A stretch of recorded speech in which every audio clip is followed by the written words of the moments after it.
자, 시작하겠습니다. 오늘은 이 충돌 부분을 공부하도록 하겠습니다. 우리가 했던 내용이 힘을 받으면 어떤 움직임은 이 어떤 힘에 의해서 결정된다. 힘을 받으면 가속된다. 그래서 포물선 운동과 원운동도 생각을 해봤습니다. 힘에 대해서 설명하고 있는 게 뉴턴의 운동의 세 가지 법칙이죠. 두 번째, F는 ma, 힘과 운동의 관계, 운동 방정식, 이 두 번째 법칙, 중요하고요. 그리고 이제 힘을 어떤 거리 S 가는 동안에 받은, 힘 곱하기 이동한 거리를 1이라고 했고, 이 정의는, 1의 정의는, 힘 곱하기 힘의 방향으로 이동한 거리라고 했고, 내가 여기서 2를 이렇게,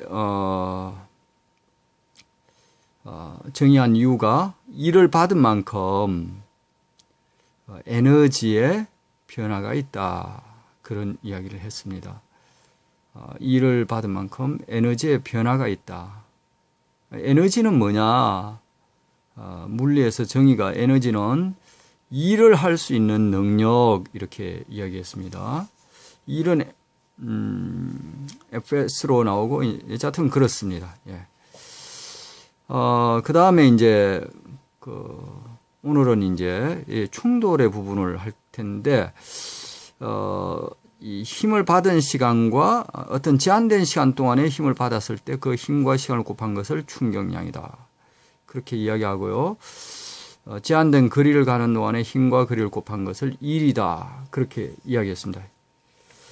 자, 그럼 오늘은 이 충격량에 대해서 좀 공부를 해보도록 하겠습니다.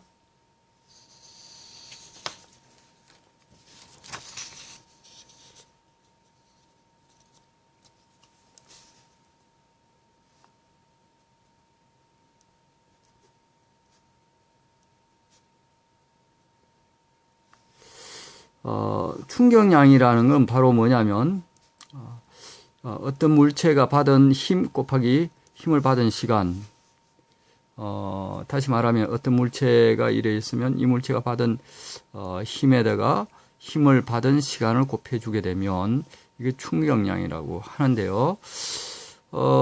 이 충격량이 바로 이제, 운동량의 변화량이라는 거, 굉장히 중요한 겁니다. 그래서 여러분들 이 충격량 FT가 운동량의 변화량과 같다 하는 것을 아는 거 이게 중요하고요. 그래서 여기서 운동량의 보존 법칙도 나옵니다. 네. 운동량 보존 법칙. 그 다음에 이제, 이것도 2학년 때 배웠던 내용하고 이제 3학년 물리 2에서 나오는 내용의 이 차이는 이 운동량의 보존을 이제, 1차원이 아니라 2차원에서 다루게 된다. 이런 얘기입니다. 2차원에서 운동량의 보존을 다루는 게 이제 차이가 있다. 이렇게 볼 수 있겠습니다. 자, 우선 그러면 하나하나 좀 따져보겠습니다.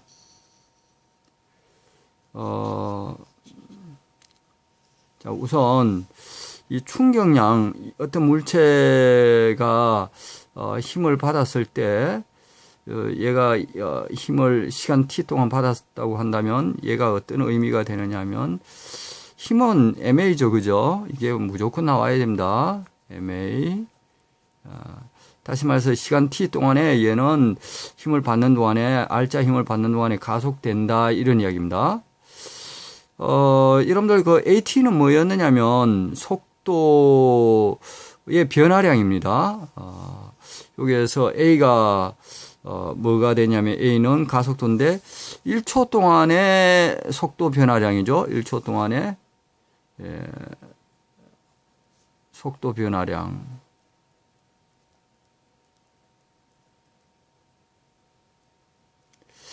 1초 동안의 속도 변화량이니까 t초 동안의 그 속도 변화량은 at가 되겠습니다. 그래서 이 충격량 ft는 바로 뭐냐면 at 속도 변화량.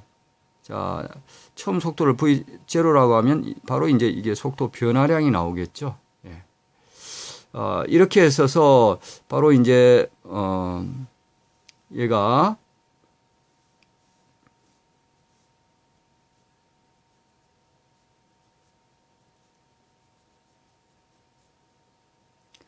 이렇게 쓸 수 있고, 우리가 질량에다가 속도를 곱한 이 양을 우리는 운동량이라고 합니다. 예.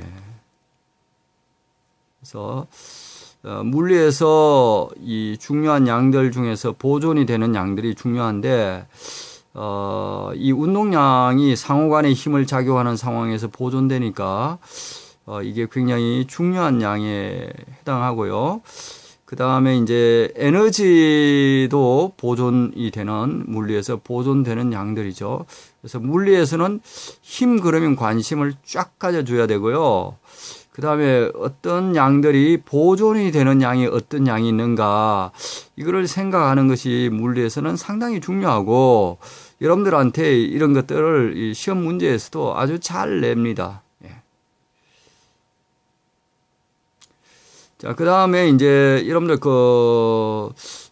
여기서 FT가 충격량이라고 했고, 충격량은 바로 뭐가 되냐면 운동량의 변화량. 이렇게 쓸 수 있고요. 여기서 이 경우에 이제 요 F를 평균 힘이다. 그렇게도 이야기를 합니다. 만약에 짧은 시간 동안에 주어졌으면 바로 이게 짧은 시간 동안의 운동량의 변화량, 요 B를 이야기할 때는 이제 순간 힘이다. 그렇게도 말을 할 수 있겠죠. 똑같은 식으로 이야기를 할 수가 있는 겁니다. 예. 그 다음에 이제 여러분들 여기서 이제 생각을 해보면 요 평균 힘이라는 것은 뭐냐면 힘을 받았을 때 그 힘을 작용한 시간, 그 다음에 운동량의 변화량, 델타 MV가 되겠죠. 운동량의 변화량과 델타 T분호 델타 MV, 요 나눠준 것이 이제 평균 힘이 되는데, 같은 운동량의 변화량이 있을 때 요거 알아둬야 됩니다. 운동량의 변화량이 같을 때 시간이 짧을수록 큰 힘이 작용한다, 이런 얘기입니다. 여기서 같은 운동량의 변화량이 있는 경우,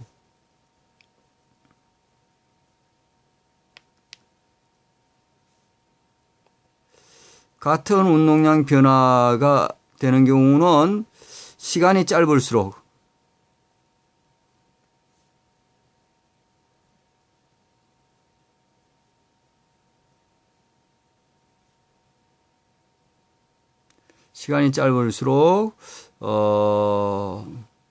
힘이 크다. 충격력이라고 그래요. 이 힘을 평균 힘 또는 충격력.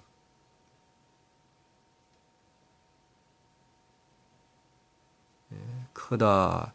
이렇게 말할 수가 있겠습니다. 그 다음에 이제 또 이제 하나 이야기할 수 있는 것은 요 식에서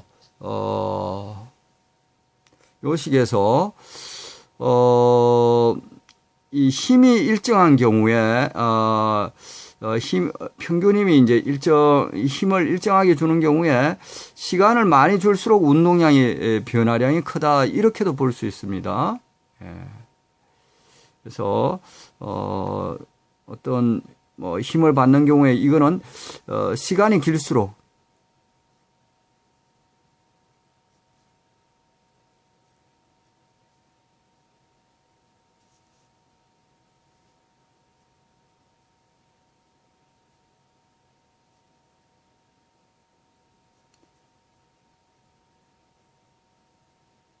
운동량의 변화량이 크다, 이렇게 볼 수도 있습니다. 이런 예는 어떤 예가 되냐면 야구나 이런 거를 할 때,